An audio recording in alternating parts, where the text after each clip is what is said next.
بكل شيء بصير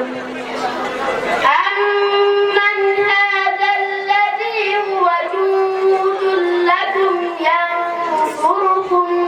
من دون الرحمن إن الكافرون إلا في غرور أمن هذا الذي يرزقكم إن أمسك رزقه بل لجوا في عتو ونفور أفمن يمشي مكبا على وجهه أهدى أمن يمشي سويا على صراط مستقيم قل هو الذي أنشأكم وجعل لكم السمع والأبصار والأفئدة قليلا ما تشكرون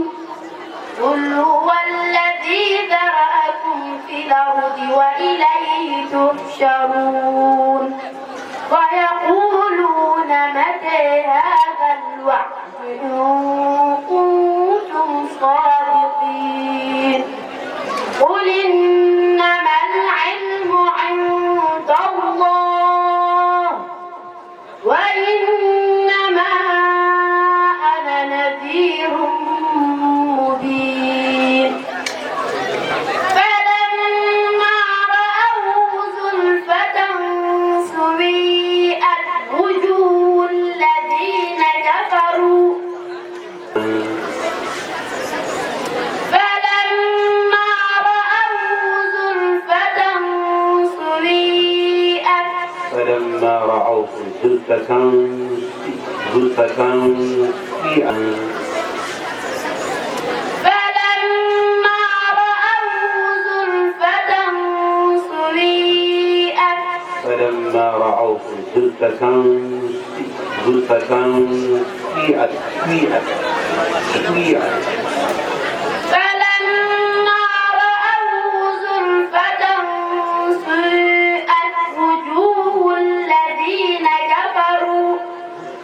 وجوه الذين كفروا وقيل هذا الذي كنتم به تدعون قل أرأيتم إن أهلكني الله ومن معي أو رحمنا فمن يجير الكافرين من عذاب أليم قل هو الرحمن آمنا به وعليه توكلنا فستعلمون من هو في ضلال مبين قل أرأيتم إن أصبح ماؤكم غورا فمن يأتيكم بماء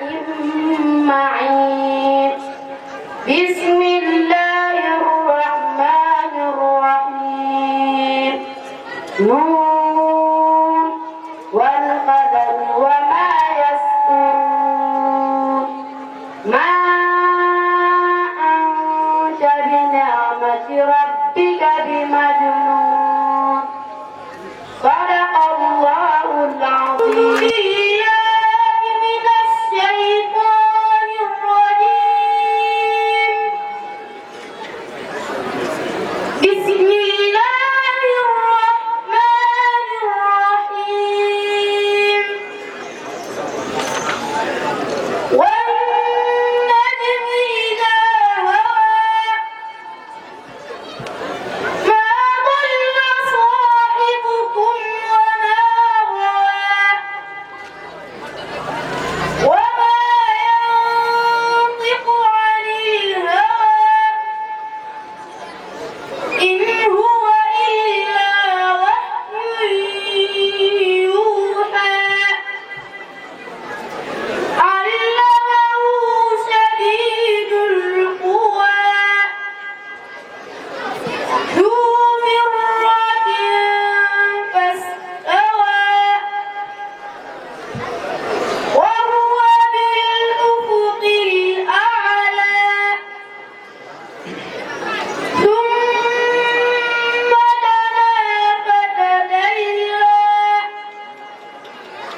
الإنسان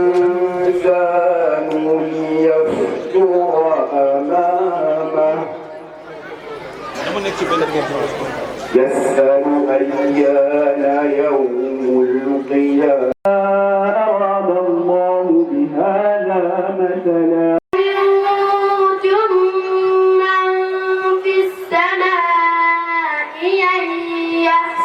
بكم الأرض فإذا هي تمور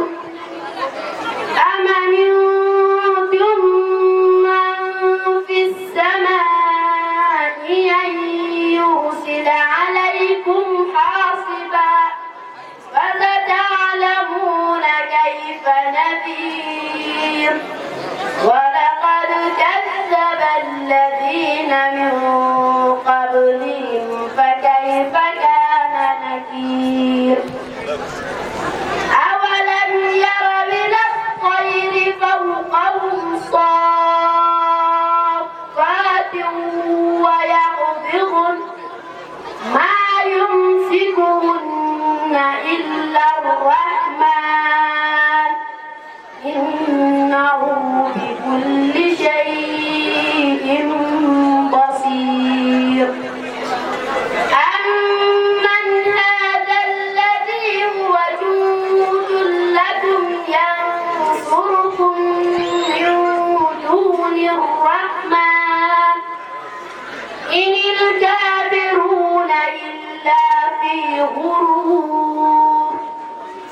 أمن هذا الذي يرزقكم إن أمسك رزقه بل لجوا في عتو ونفور أفمن يمشي مكبا على وجهه أهدى أمن يمشي سويا على صراط مستقيم لهم من فوقهم ظلل من النار ومن تحتهم ظلل ذلك يخوف الله به عباده يا عباد فاتقون والذين اجتنبوا الطاغوت أن يعبدوها وأنابوا إلى الله لهم البشرى فبشر عباد الذين يستمعون القول فيتبعون أحسنه أولئك الذين هداهم الله وأولئك هم أولو الألباب أفمن حق عليه كلمة العذاب أفأنت تنقذ من في النار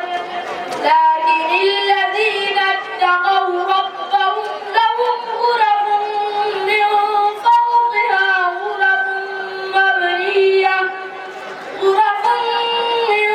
فوقها غرف مبنية تجري من تحتها الأنهار وعد الله لا يخلف الله الميعاد ألم تر أن الله أنزل من السماء ماء فسلكه ينابيع في الأرض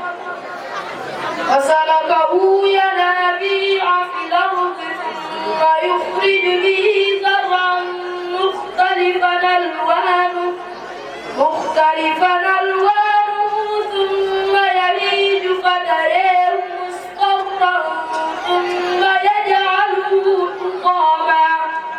إن في ذلك لذكرى لأولي الألباب أفمن شرح الله صدره للإسلام فهو على نور من ربه فويل للقاسية قلوبهم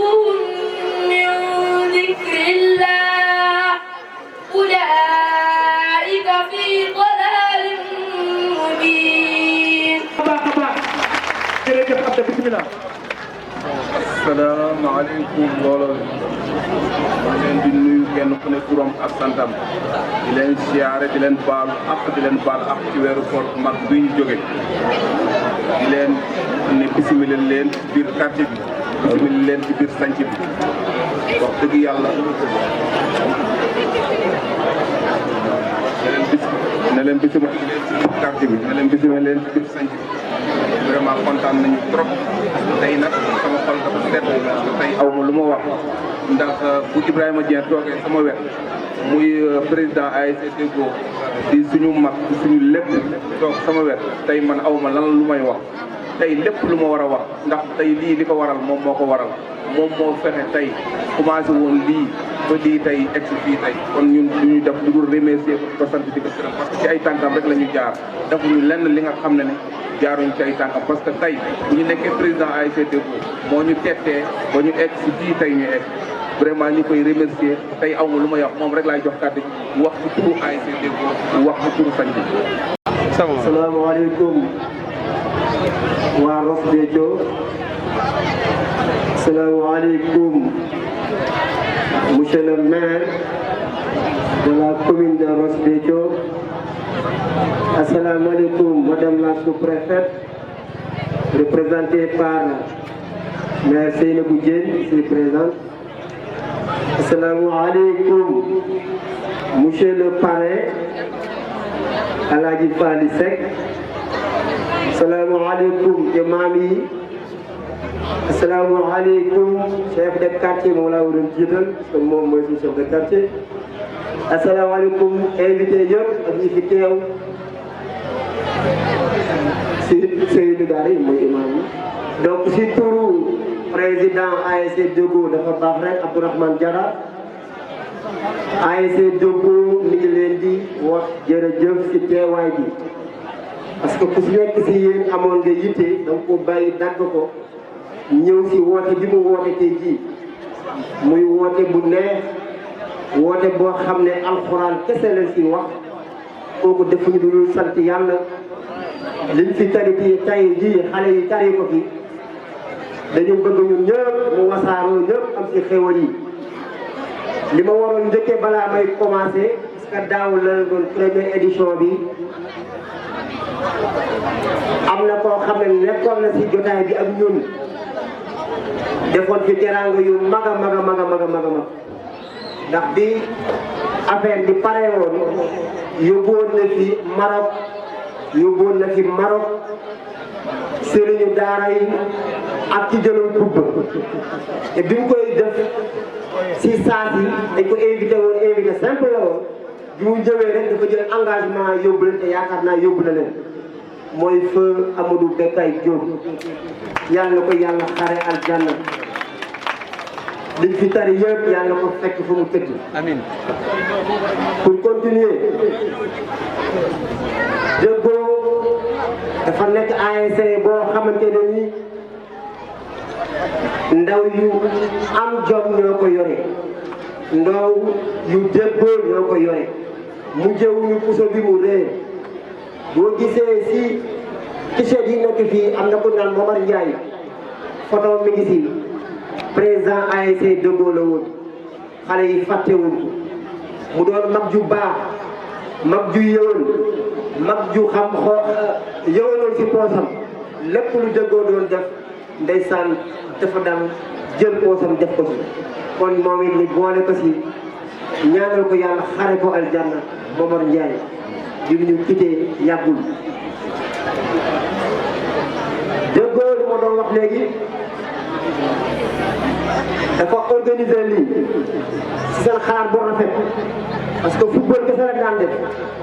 ñu ne nag bi yoon dañuy changé boole si alxuraan parce que nag dañu wax ASC sport ak culture bi nag si la alxuraan si bopp te dëkk bi am na xale yoo xam ne footballulu comme que footballulu si alxuraan bi la gën rek nañ leen si boole ñëw nit ñu wane seen jàmbaar moo tax ñu kontaan lool si li ngeen continuer œuvre bi fi mag ñi bàyyi woon tey jii macha allah ñëpp kontaan nañ yaakaar naa ne parrain bi rëccuwul fi mu def xaalisam yaakaar naa ne monsieur Fall yi rëccuwoo tey jii parrainage bi nga defal lii jàpp nga si bu baax xale yi wax nañ ma lépp jàpp nga si macha allah di la ñaanal yow it li nga bëgg yow yaa ko xam yàlla na ko yàlla may. yàlla bàyyi ko te ñu àndaloon di gërëm waa ASC Deggo rawatina man mi fa nekk di leen tuddee ba léegi mu mel ni ñoom doyen suñu papa Abdoulaye Dieng Bakary Sylla Arouna Diakhaté ak ñeneen ak ñeneen ñun ak semence bu naan ñoom ñooy mag ñi nga xam ni loolu ci ASC Deggo jàpp bàyyi di gërëm ASC Deggo ci initiative bi mu am muy organiser joŋante alxuraan bu joŋante sax mais tari alxuraan la rek parce que tey xale yi ñoom ñëpp am ndam ñu ngi leen di gërëm di leen ñaanal di gërëm borom xam-xam yi fi teew ci jury bi nga xam ne bu ñu woon ñoom ñoo mën a natt xale yi bu ñu woon ñoom dañ ko sotti donc ñu leen di ñaanal di ñu di ñaanal waa ndaw ASC Deggo lu ñu mën ren yàlla nañ ko mën nañu mën ko dëwal organiser concours bu mel nii parce que tari alxuraan mbaar mi ngi si am na xale yu ci jëlee teraanga yu rëy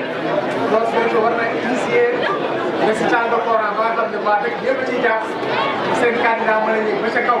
jongante ak waa Dakar ak waa àdduna parce que jongante alxuraan am na sax ba ci niveau mondial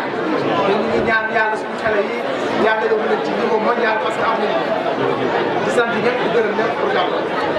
waaw jërëjëf Souleymane Ndougé nee na ñoo ñooy baar. mbokk yi fi daje ñu ngi leen di nuyu ku ci nekk ci turam ak santam jataayu diine la ñu daje moo taxit ñuy jël nuyoo gi ziyaara gi di ko teg ci loxo Thierno Alpha Sow mi nekk sama wet mu egge ko nitu diine yi fi nekk yépp di leen sant di leen gërëm di ñaan suñu borom bi yàggal seen taxawaay bu ma jógee foofu ma ci jataay bi dafa am ku nekk ka la yebal rek dayoom nga tooge tey soxna Seynabou Diène moo fi nekk tey jii teewal fi madame le sous-préfet kon tey moom la ñuy wax madame le sous-préfet muy suñu jigéenu bopp di jël suñu nuyoo di ko teg ci loxoom di ko wax ni ko mu eggal ni ko sous-préfet mais moom tamit ñu di ko sant di ko gërëm ci disponibilité am ci accompagnement bi mu ñuy accompagner ci liggéey beeg lépp jërëjëf di nuyu le président de l'ASC Deggo Abdou Diarra bi nga xam ne tey ci ginnaawam la ñëpp bootu tey mu waral jataay bu taaru bi nga xam ni moom la fi daje kaddu yi may yëkkati nag du sama kaddu yu bopp kaddu yi ki yàlla dogal tey ci kàttanam ak mbaaxam mu nekk fi tey di Madiop Diop di le maire de la commune de Ross Béthio suñu borom dogal tey mu wuutu fi Amadou Bekay Diop bi nga xam ne boobu ba léegi ñu ngi fi tudd turam ñu ndangu dogalu suñu borom boobu ñëw fi ànd ak délégation boo xam ne bi tey moo ñu yebal ñu teewal ko fi waaye nag bi mu ñu yebal daf ñu yebalaale ak njëggalu gu xam ni amoon na yéene teew fi tey waaye ñu bëri xam nañ ni le maire de la commune de Gniye mooy gorom parce que gorom bi ko may soxna moo ko le maire de la commune de Gniye ay Adama ak Awa lañu seen jarbaat gaañoo ca bitim réew ñu indi ko doon ko denc tey ca góolam ci takkusaan muy ji jéggalu ñëpp nag di wax ni bu doon sagoom tey jii parce que tey jii tey mën nañ sax bañ a bëreel suñuy kaddu parce que comme li ko Matar Samb di waxee ku ayee wal sa moome tey suñu borom dogal na ci kàttan ak mbaaxam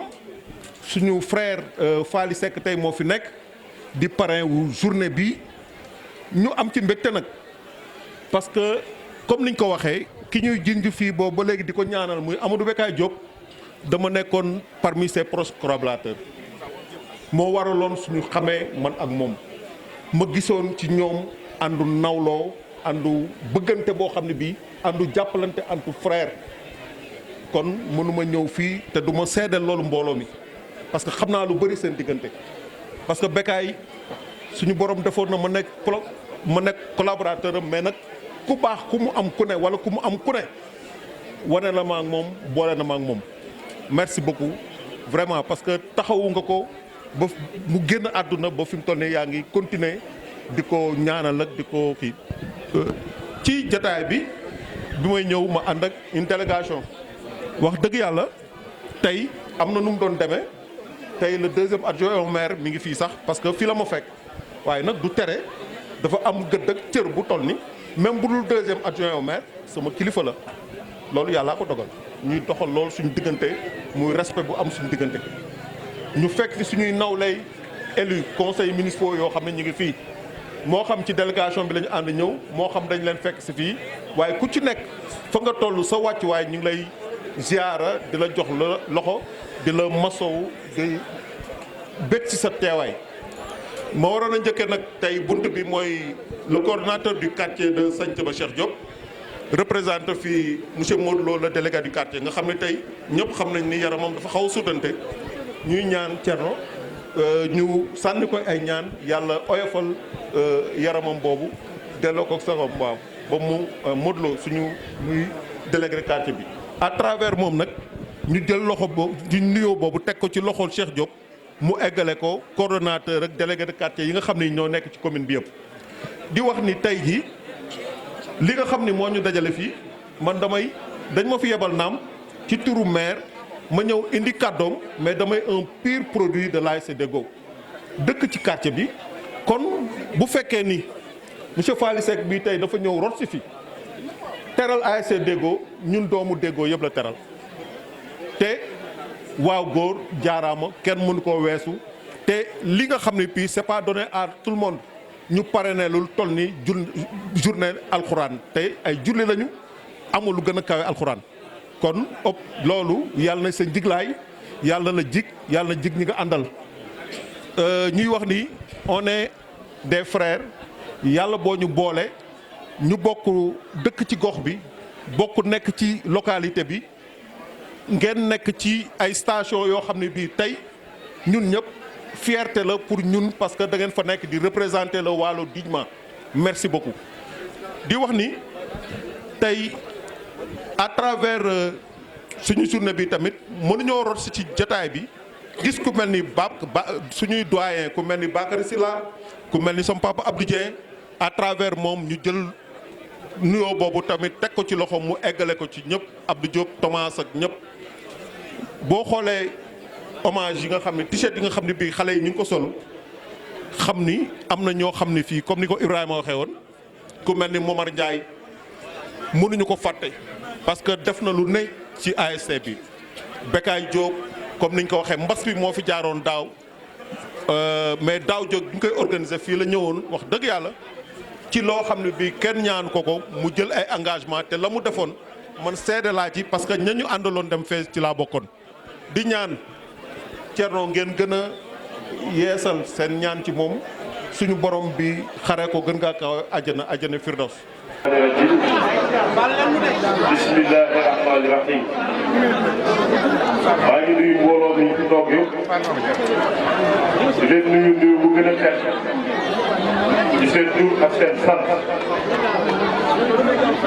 ay dama kontaan ba sama wax xëy na du bare waaye yàlla dafa dogal tamit suñu kilifa bu mag yi ci mbaaxam ak topp digle borom bi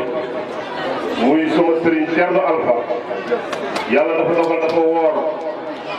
boobu léegi dara dugg ci gémmiñam moo tax ma bëgg gàttal kàddu gi pour man ko permettre mu delluwaat ci kër ga am nu mu xewloo tuuti di nuyu madame le sous-préfet à travers Seynabou Diène chef CADR pour cette information Seynabou Diène ñoo bokk benn ministère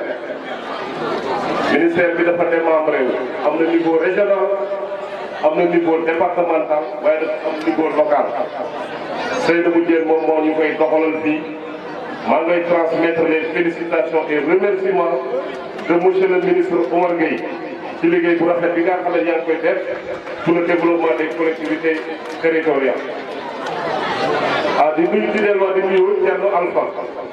sama sëriñ la sama wasila la waaye tamit sama goro la keroog bi ma ko rendre visite laa découvrir ni nekk te sama goro laa doon rendre visite macha allah ñoo ngi lay nuyu bu baax a baax Thierno Alpha mais aussi di la féliciter xale yi nekkoon di tari de finale yu njëkk yi demi-finale quart de finale jox nañ ma information comme quoi que xale yi nekk sa daara ñu bare macha allah doon nañ ci compétir. Mademoiselle Bami sama soppi bi dégg naa foofu la jógee macha allah xaw ma lan la jury bi di wax influencé wu leen nag waaye mooy sama candidat man daal moom laa décerné le premier prix di nuyu bu baax imam Abbas Diène Bey président fédération des daara de Ross Béthio ci liggéey bu rafet bi nga xam ne moom koy déroulé pour saxal islam pour dooleel islam ci gox bi ñuy wax Ross Béthio ak lépp lu ko wër imam bi ñoo lay sant bu baax a baax maa ngi nuyu aussi Thierno Amadou nekk fii Thierno Mountaga moo fi teewal di membre jury di la féliciter aussi ci qualité de travail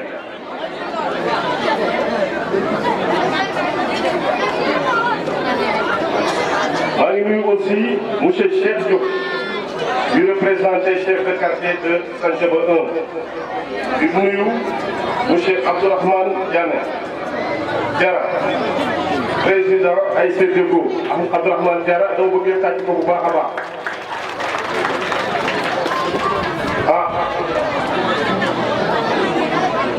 maa ngi nuyu donc Abdourahmane Diarra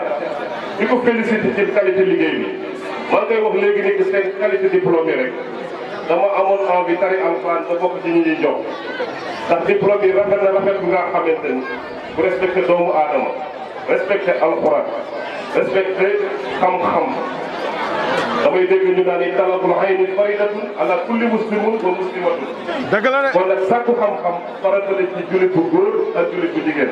kon ma lay félicité ci bi nga amee initiative bu def événement bu nga xamante ni c'est en rapport ak sàkku xam-xam ci wàllu yoonu l'islam muy alxuraan. di profité aussi ci occasion bi di félicité waaye directeur yëpp ndax yaakaar naa ni sama collaborateur yi duñ ma démentir ba nga pare na naa lu rek ñoom Samba ñi xam nañ dara ak ñoom bay waaye pare ne événement alxuraan c'est la première fois de ma vie li ma ko may nag mooy waa Ross Béthio li ma ko may mooy waa Santhiaba li ma ko may mooy waa AICDEGO à partir d'aujourd'hui nuyu naa ak yéen benn pacte de solidarité bu nga xamante ni incha allah doo leen ko réccu ko mukk li ngeen ma defal nii ci teranga donc ay faral di wax sama mbokku bëri ñoo ni teel dugal daal saak ronde teranga li ngeen ma defal dafa rëy lool ci man ba tax na nag wax dëgg yàlla maa ngi leen di xamal ne à partir d'aujourd'hui yéenay sama xarit yéen waa Ross Béthio man maay seen xarit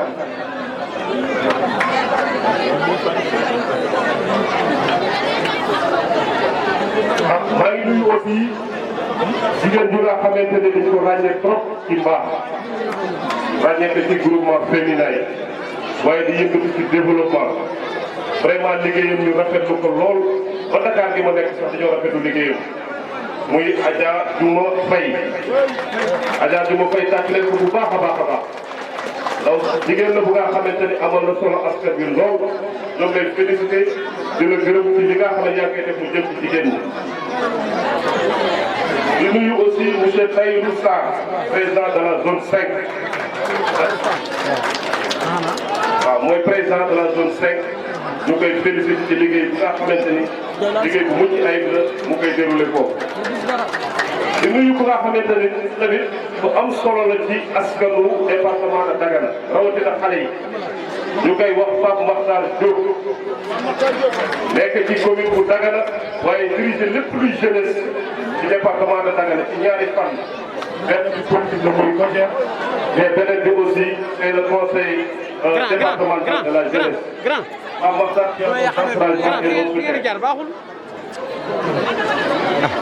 waaye tamit maa ngi nuyu beneen jigéen bi nga xam ne jàmbaar la vraiment Linguère la muy Adja Dieng Adja Dieng plutôt maa ngi jégalu bu baax Adja Dieng président FAVEC ak membre yi nga xam ne ñoom ñoo ànd ak moom yëpp ci délégation bi yàlla dogal na sax sama délégation la ñëwee donc ñoo koy sant di ko gërëm di ko réitéré waat suñu engagement aussi suñu accompagnement vraiment pour nga atteindre say objectifs yi nga xamante ni moo consisté à accompagner les femmes de l'arrondissement de Ndiaye. dama tàmbali wax arrondissement de Ross Béthio xam naa ne nag gars yi war nañ ma dimbali delloo si waatal ma sama arrondissement de Ross Béthio namm naa ko lool. waaye maa ngi nuyu aussi bu nga xamante ni bu am solo la ci Sénégal am solo ci Afrique rawatina Afrique de l'Ouest ñu koy wax Omar Seck dàcc Omar Seck bu baax a baax lépp luy artisanat fii ci Sénégal yàlla dogal na ci loxoom la nekk mu koy coordination pour rafet mosuma taxaw fenn ko ñu xaar donc nekk na suñu fierté dégg naa fanaan ma léegi xaar suñu fierté waaye ma daal Omar Seck suñu fierté la ndax bu demee ba di coordonner au niveau national ba Afrique wóolu ko dégg ko jaadu na bu ñu nekkee ci jotaay yu mel nii ñu sant ko gërëm waaye tamit maa ngi nuyu pare yi fi teew yëpp su ma limee damay juum mais mënuma lim ba jeexal te du ma lim membre mouvement association pour le développement de la vallée waaw xamante ni mooy ADER yàlla dogal na ne benn association la nga xam ne yu mel nii rek moo ko intéressé lépp lu nga xamante ni soxlaay askan wi fànn bu mu mën ci doon en tout cas bu dëppoo ak diine dëppoo ak jub dëppoo ak sincérité dëppoo ak développement ADER prêt la pour accompagner ko ci kàttanu borom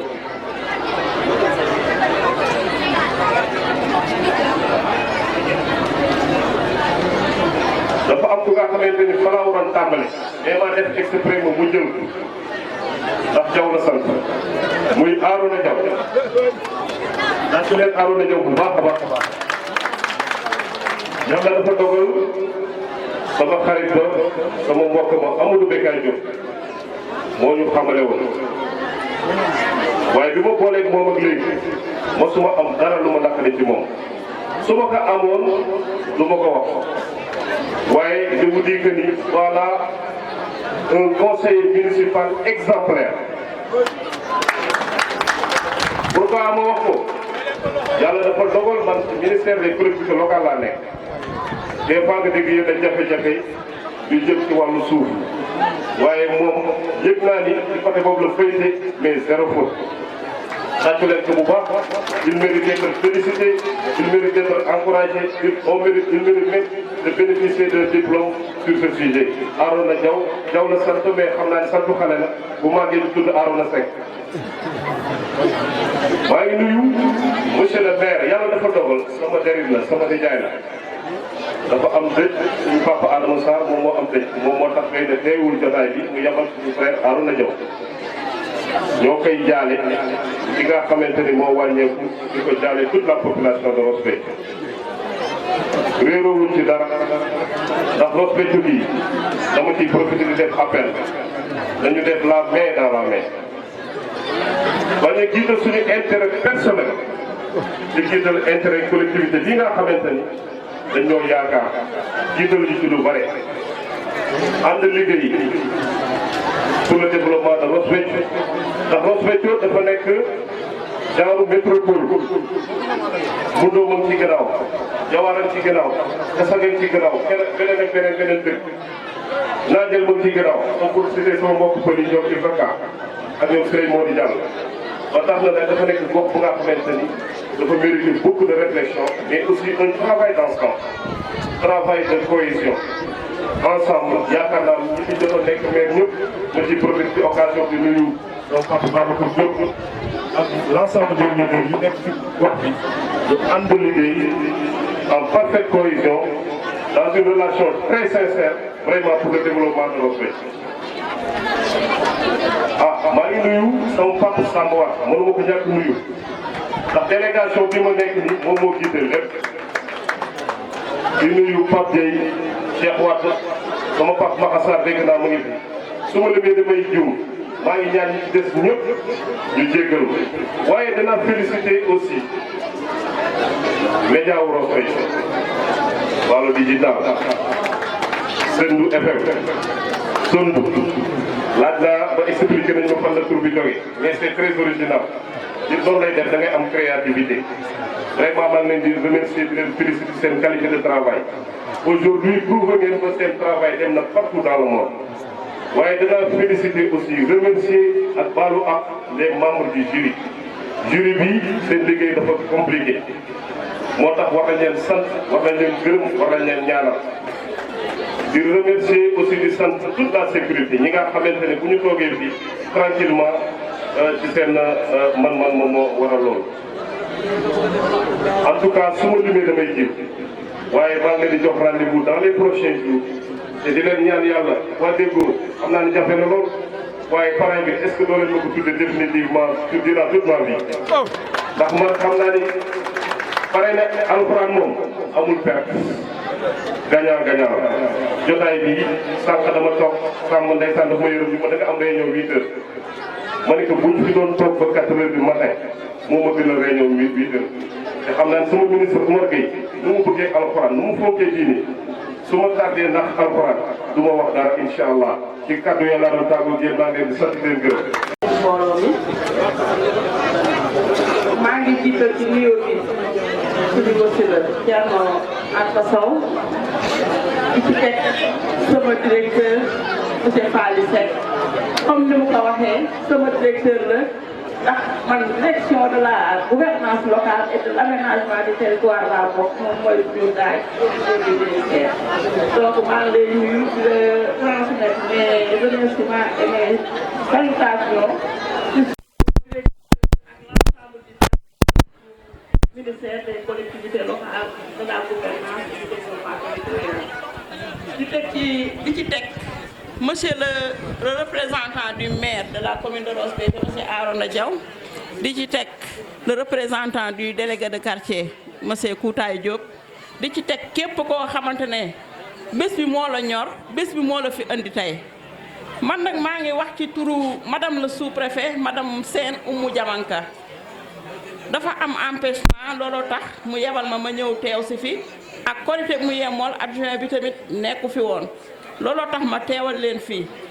nekk na nag teewaay boo xamante ne teewu président de la république la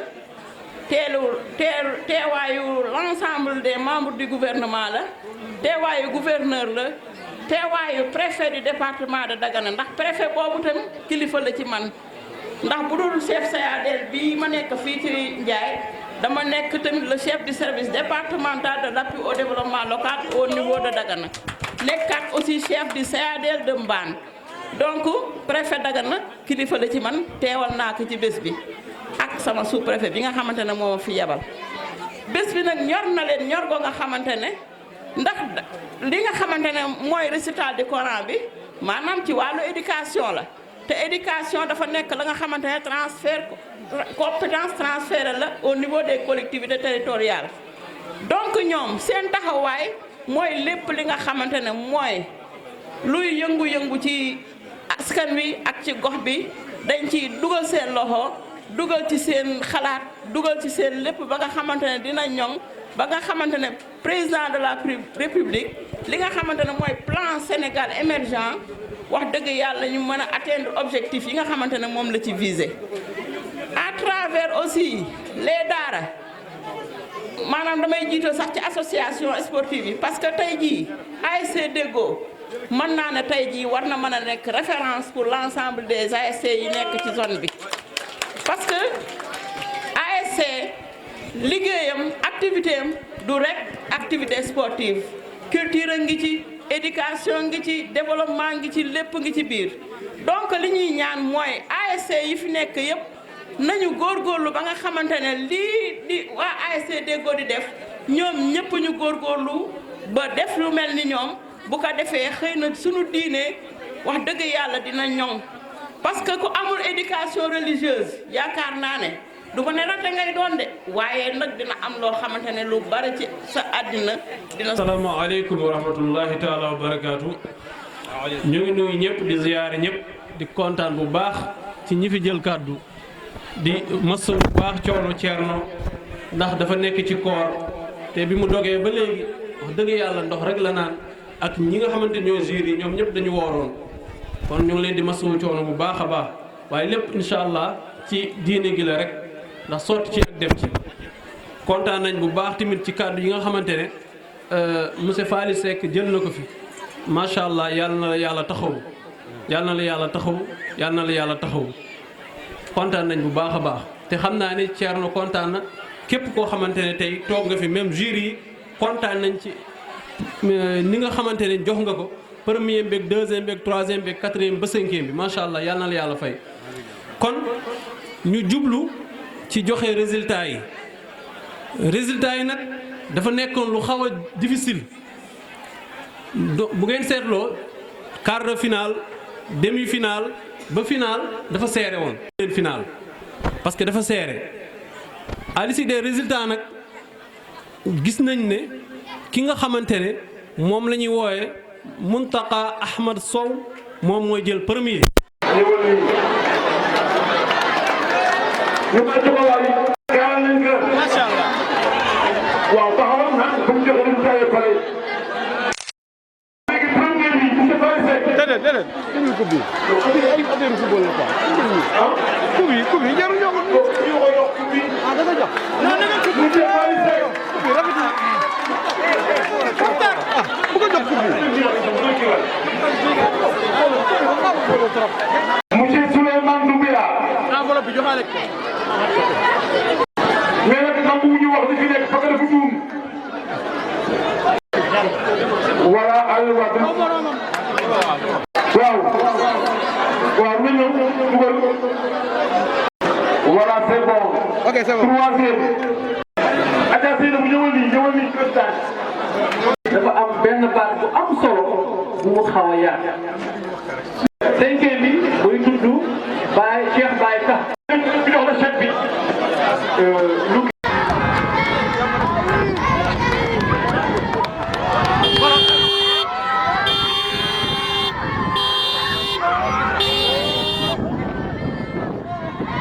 booy randu